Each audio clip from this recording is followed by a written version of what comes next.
I was still standing by the kitchen counter counting the cash from my paycheck when Dad walked in like he owned every breath I ever took. He didn't even ask how my day was. He just eyed the money like it belonged to him by blood default. Mom leaned back against the fridge with her coffee, swirling it slow like she was already spending my hours of labor inside her head. "How much is that?" Mom asked casually without looking at me. "Enough for rent and groceries this month," I said, sliding the envelope into my purse. Mom's eyebrows shot up like I said something offensive. "Rent? Groceries? For what?" "Your sister needs new outfits for her modeling campaign. You can do rent next month." "I already told you," I answered quietly. "I'm not giving the money this time. I already paid your bills last month." Dad stepped closer like I just spit on their family crown. "You think this conversation is optional?" he said sharply. "You think because you have a job, you get to decide something now?" My heartbeat thudded in my throat. I held onto my purse tighter. "This is my salary," I repeated, voice low. "I need to survive too." He didn't even pause to think. He punched me straight in the stomach. Hard, not a slap, not a shove. A full punch. Fast, violent, direct, like knocking breath out of me was a normal way to reset my place in the family food chain. I folded forward instantly, air ripped out of my lungs, my knees hitting the cold tile. My ears rang, my face felt hot. A sick wave crawled up my chest as I grabbed the counter to keep from collapsing completely. Mom didn't flinch. Mom didn't gasp. Mom didn't say stop. She actually smiled a little, sipping her coffee like she was watching a scene that matched her morning mood. Dad leaned down near my ear and said calmly, "Pain teaches animals not to disobey the chosen one." I didn't say a word. I froze, stone still, letting breath crawl back slow, because I knew if I screamed, he'd hit again, and again, and again. My sister Ava walked in smirking, tossing her long hair like some movie character. "Dad, don't break her too much. She still needs to work next week. We need new heels before photo shoot day." Mom laughed lightly and crossed her arms. "She'll give them money. She just likes pretending she matters." I sat there on the floor in silence, holding my stomach, feeling pain surge through every rib, not because of the strike, but because they actually believed every single word they were saying. I stood up slowly, breathing through sharp pain shooting across my side. Nobody even asked if I was okay. Nobody checked if I could stand straight. Nobody even cared enough to look directly at me. They only stared at the envelope. I placed my purse on my shoulder and walked toward the door. Dad said behind me, "Come back inside and hand that money over before this turns ugly." I didn't turn around. I walked out with my hand on my side, still struggling to breathe. Their laughter followed me like a shadow that never asked if I wanted company. Outside in the driveway, the cold air hit me like a slap of reality. I sat in my car, holding my stomach with one hand and gripping the steering wheel with the other. My eyes burned, but no tears fell.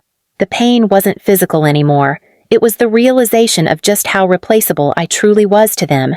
A disposable labor source. An animal that brings money, not a daughter. I drove away. And in that silent drive, through the slow evening streets, I realized something terrifying and clear for the first time in my entire life. If I didn't change this now, they would own my existence forever. They weren't just stealing money. They were stealing who I was allowed to be. That night was the first time I ever let myself imagine a world where they didn't get to choose my suffering anymore. I didn't know how yet, but I knew revenge in this story wouldn't be quiet, and I wasn't going to be their animal anymore. I didn't go home for 3 days after that night. I slept in my car the first night behind an old closed-down bakery, then at my coworker Lila's couch the next 2. I didn't tell her anything. I just said I needed space from family stress. She didn't ask questions. Sometimes kindness is silent and doesn't need a backstory. I went to work with slow breaths, moving the way you move when every muscle in your core aches from being hit. Sitting down hurt, standing too long hurt, laughing hurt, even thinking about breathing deep hurt. But what hurt worse than all of that was the thought of going back into that house and letting them teach me my place again. On the 4th morning, my phone buzzed with a message from Dad. "Bring salary back today." 6 p.m. No attitude this time. 5 minutes later, Mom. And bring the card too. We're going shopping. Your sister needs outfits for her campaign. Do not be selfish. Then, my sister sent a voice note. You should feel honored. Your money is going to something beautiful and not wasted on your boring survival. Dad said you're embarrassing us with all this independence nonsense. I stared at the messages and felt something in me shift. Not break. Shift. A calmness. A dangerous calmness. A clarity. They genuinely believed I was property, that their comfort automatically outranked anything I could ever want. They didn't even consider that I was a human being with my own bills, my own pain, my own right to breathe.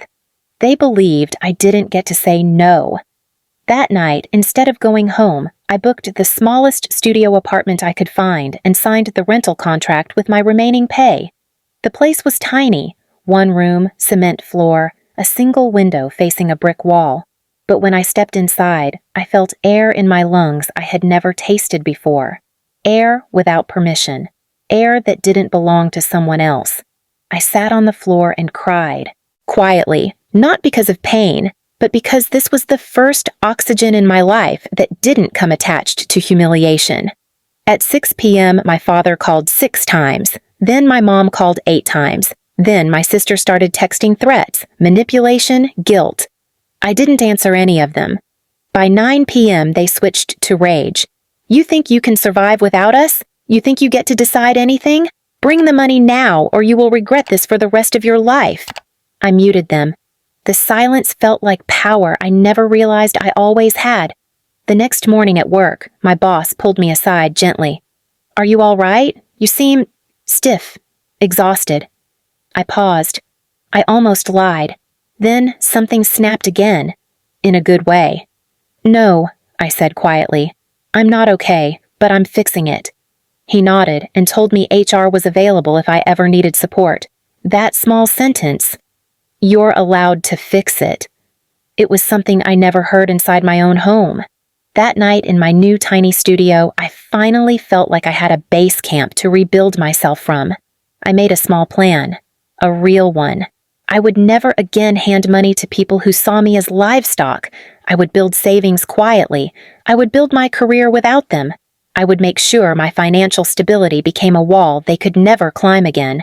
For the next 6 months, that became my mission.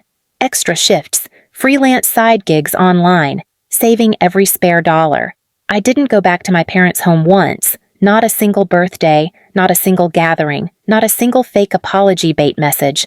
I vanished from their world. 6 months in, I was promoted. I became assistant manager. My salary doubled. My life stabilized. I had dignity, peace, control. And the day I got promoted, that exact same night, they suddenly reappeared like clockwork. Mom called first. We need your help financially. Your sister's situation is very stressful. You need to contribute. Family duty, remember? Then, Dad. You're stronger now because of how we raised you. You owe us respect. Bring money tomorrow morning. They said it like nothing happened. Like my ribs never hurt. Like my voice never mattered. Like I was still stuck in their currency cage. I looked at my phone screen. The same hands they once punched now holding power they will never touch again. This is when I realized they never expected I could outgrow them. They believed pain would always control me. They thought I was still that silent girl on the kitchen floor holding her stomach. They didn't understand what they actually taught me that night wasn't obedience, it was independence. And I wasn't done. The final chapter wasn't silence. It wasn't distance. This time, I was going to flip their own rules on them. Now they were the ones who needed permission. Now they were the ones who had to ask. Now it was time for revenge. And it wouldn't be poetic. It would be literal. And they were finally about to learn pain from the other side of the glass. He had always believed the house was a ledger he could balance with my wages. He had never imagined I'd learn how ledgers worked better than he did. I worked until the numbers stopped being vague and became a weapon. I learned invoicing, client relations, contract clauses, the dull art of late fees and holdbacks. I learned which forms made a payroll release and which signatures meant a check would be held for review. I practiced those things quietly, like someone who was building a lock for a door that had once slammed on her. A year after I left, I sat in a glass-walled conference room with the company logo on the wall behind me. I'd been promoted twice in 6 months, not because I wanted status, but because I wanted leverage. I watched a slideshow of vendor reports and realized with a small, cold thrill that the firm handling Ava's campaign contracts used our platform to process vendor payments. They relied on our approvals to release creative fees and to book studio time. Their project manager called our operations desk every week for date confirmations and deposit releases. They needed us. Ava called me that morning, breathless excitement in her voice. "Mom says the glossy shoot is confirmed. We need the deposit released so the studio will hold the date. Can you?" Her voice trailed into that old expectation. "You will help because blood says you owe." I pretended not to hear the tone I had learned to hate. I asked simple questions instead: dates, deliverables, signed release forms. She stammered. The agency had told her to submit vendor invoices, signed model release, insurance certificate. She didn't have them because Mom had been at the boutique all week and Dad forgot to file the insurance payment. They had assumed I would fix it. When the call ended, I opened the file on my screen. Ava's campaign packet came up, but the insurance certificate field was blank. The deposit release workflow flagged missing compliance documents. The system would prevent payout until all paperwork was complete. My finger hovered but didn't click override. The override was the power I wanted. The override would let me choose whether their crisis was urgent enough to pierce my resolve. I sat for a long minute and remembered the tile under my knees when I'd been hit. I remembered the way the envelope had looked on the counter like an offering I had to kneel for. I thought about the nights I had built my savings in the little studio where I finally slept without listening for footsteps. I thought about dignity. Then I typed a note into the compliance log. Pending. Confirm insurance. No exceptions per policy. I let the system do the rest. The studio sent a formal hold notice to Ava's agent. The agent emailed our team asking for immediate release because the campaign timeline was tight. I replied with the policy citation and a deadline. They begged. They offered expedited fees. They offered to furnish an alternate certificate within 2 hours. The platform rules were clear. No certificate, no release. No amount of begging changed that. By noon, the house had become a place of sour panic. My mother came to my old neighborhood to drop by, but she found the mail slot empty for me. She left a pile of messages, each dipped in increasing sharpness. Dad called. Ava texted that the studio had canceled and that she had lost the prime spot to another model who had her papers in order. The text read like a gash. We were humiliated. They came to my office because the system had marked my username on the communication chain. They didn't come with apologies. They came with entitlement. Dad stood in my doorway, red with anger, as if the years of abuse had put him on some appointment schedule where he could storm into the life of the person who dared to leave. Mom clutched a shopping bag like it proved some sort of claim on me. Ava clung to her phone, eyes swollen, proof of the world narrowing. "You don't understand," Dad said, voice rough. "You have to release it. You have to help family. Your sister needs this." I let him breathe. I let him make himself feel important. "You think I can just hit a button and fix everything?" I asked, and I kept my voice calm enough to be sharp. "You think I'm a vending machine you can shove coins into whenever you want a favor?" Mom's face flashed anger into shame. "We're your family," she said, the old script playing like a scratched record. "You owe us." "Owe you?" I repeated. "What I owe you is my childhood. What I owe you is silence while you taught me to be small. That was the only debit you ever recorded. You think that gives you a credit on my future? It doesn't." They talked faster, louder, offering reasons that had always worked. Family duty, sacrifice, tradition. I watched them unravel into the way they always did when asked to act like adults. They improvised excuses and blamed logistics and turned compassion into transactions. I pulled up the compliance log and showed Dad the exact entry. Missing insurance certificate, missing signed model release, agency failed to submit. I pointed to the policy link. I explained step by step what was needed and how the company's audit would flag any override as an internal breach, potentially costing me my job. I let the fear of loss hang between us like a mantle. "You can override," Dad said quickly, like a man who had always expected his threats to be currency. "You can do it for us. You owe us." I looked at him and realized he had grown used to threats being enough. He never learned that someone he hurt could learn the language of leverage. He never learned that people he pushed could one day sit behind the glass of a conference room and hold the keys. "No," I said, "I can't. Not without the paperwork."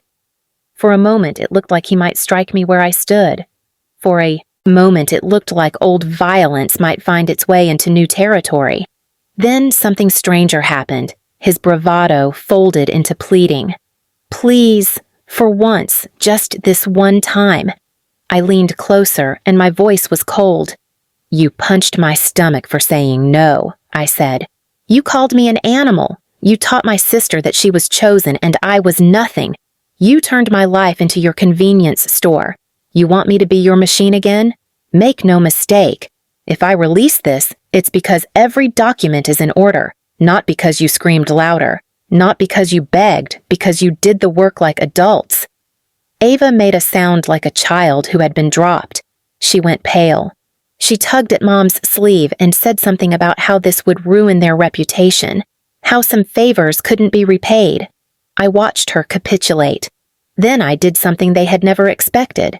I handed them a form. It was the checklist the studio required. It had boxes for insurance, model waiver, signed deliverables, and an itemized invoice listing vendors who had been paid. I told them exactly what to do and gave them a realistic timeline.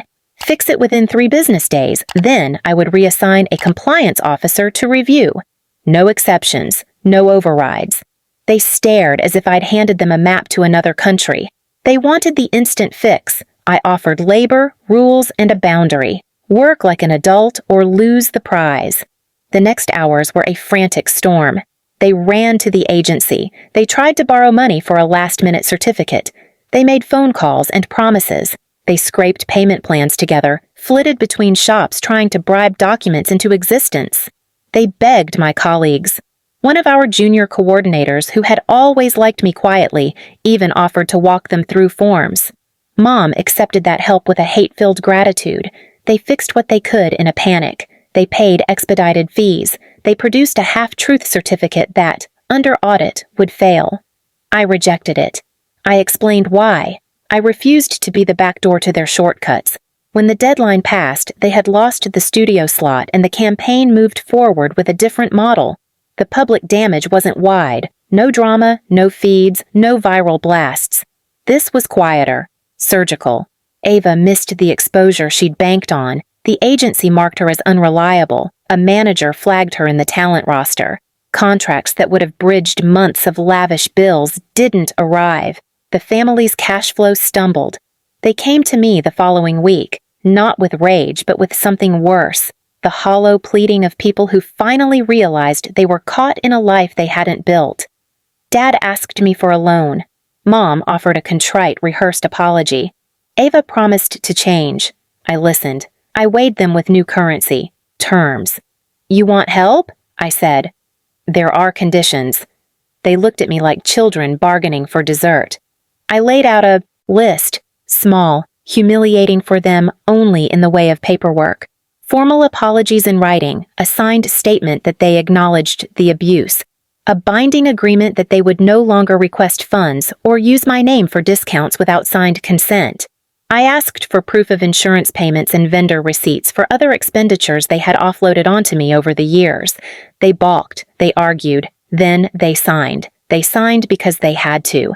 They signed because when they looked at the paper, they saw the consequence of their choices, not in the street, not on a screen, but on their bank ledgers, on campaign bookings, on the quiet ledger of a life that suddenly needed professional compliance. When they left my office, there was no dramatic scream. There was no sobbing finale.